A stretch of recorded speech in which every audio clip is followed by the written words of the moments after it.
અકસ્માતના black spot બની ગયેલા હજીરા ધુલિયા નેશનલ હાઈવે પર આવેલા બુડિયા અને ગભેણી ચોકડી પર બનાવાયેલા ફ્લાયઓવર બ્રિજને આજે કેન્દ્રીય મંત્રી સી.આર. પાટીલ દ્વારા ખુલ્લો મુકાયો. હવે સ્થાનિકો સાથે હજારો વાહન ચાલકોને ટ્રાફિક જામથી મુક્તિ મળશે.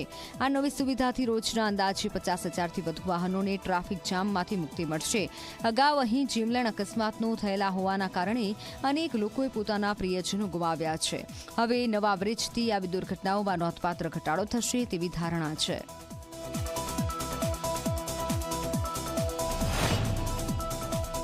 આજે નેશનલ હાઈવે નંબર 53 ઉપર 2 બ્રિજનું લોકાર્પણ કરવામાં આવ્યું છે.